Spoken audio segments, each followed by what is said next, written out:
François Jourde, bonjour. Alors on va faire une petite causerie avec toi puisque tu fais partie de l'équipe des animateurs de Ludovia Suisse, c'est notre première édition. Qu'est-ce que tu viens faire sur Ludovia Suisse cette année? Eh ben, écoute, j'ai le bonheur d'être invité parmi la délégation belge avec Sébastien Reinders. On vient donc en tant que blogueur Ludovia Axe le terme. Alors moi je suis ici, un, pour écouter ce qui se passe, et deux, en tant que participant, je vais faire avec toi d'ailleurs et d'autres, quelques autres ce soir, un petit exercice d'équilibriste rhétorique. Le fameux Pecha-Kucha. Pecha-Kucha, 20 diapos, 20 secondes, 6040, 400 secondes pour parler, faire un peu de prospective. Le thème imposé c'est mon école, notre école en 2030 entre intelligence artificielle et sciences cognitives. Neurosciences, oui, Neurosciences. Pas simple. Pas simple. Et donc, moi, je vais essayer en 20 secondes de dire que c'est pas une mauvaise nouvelle qu'on dépasse l'opinion en éducation et qu'on aille vers des pratiques mieux informées, mieux instruites par la science, mais en fait plutôt par les sciences. Parce que le problème, quand on parle de la science, il y a parfois une tentative hégémonique, un peu scientiste, d'une science dominante. Ça c'est un peu le modèle platonicien de la science, le soleil qui illumine de sa vérité écrasante les pauvres gueux que nous serions dans nos salles de classe qui seraient comme autant de cavernes.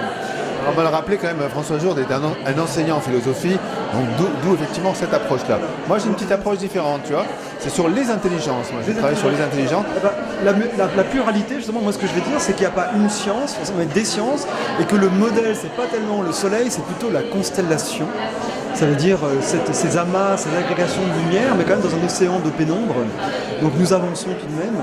Et puis, moi, mon idée, mon intuition, enfin, ce que je sens comprendre là, c'est que, ce que j'espère, c'est que la 2030, c'est bientôt quand même, hein, oui. que l'intelligence artificielle, à travers notamment les données d'apprentissage, etc., vont permettre d'individualiser davantage l'apprentissage et de recréer alors de la vraie socialité, parce que des petits groupes d'élèves, la salle de classe un peu explosée, pour faire en sorte que cette espèce de thermodynamique scolaire, la salle de classe étant un grand lieu quand même de perdition d'énergie, de déperdition d'énergie, puisse être davantage efficiente du point de vue énergétique.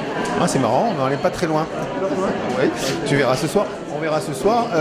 En dehors de ça, donc François, tu vas faire autre chose? Alors je co-anime avec Morgane demain une table ronde sur en fait le numérique débranché. Morgane Chevalier. Hein. Morgane Chevalier, pardon. L'apprentissage papier-crayon dû au numérique. Donc avec quelques intervenants suisses sur cette question-là. Donc une question que je découvre un petit peu, mais qui m'intéresse beaucoup, m'étant documenté pour préparer ça, très intéressante. Et en gros, on va voir comment le fait de se débrancher des écrans peut peut-être nous permettre de mieux nous rebrancher ensuite. Au-delà de ça, est-ce que l'ambiance Ludovia Suisse, par rapport à ce... Bon, on va pas faire de comparaison avec Axe le terme, mais on est dans un site remarquable. Comment tu trouves ça? C'est quand même beaucoup mieux organisé que Axe le terme. Il faut dire que c'est quand même là où on sent qu'on a affaire à une équipe professionnelle. Et il paraît que la literie est nettement supérieure. La literie est un petit peu supérieure au dortoir de jeunes filles, mais c'est pas la même ambiance. C'est bien d'avoir les deux plaisirs, deux formes de plaisir. Et je suis extrêmement content de voir le développement de Ludovia. On attend Ludovia Belgique maintenant, et puis et ailleurs. Limite. Exact, la constellation. La constellation. Merci François. Merci Eric.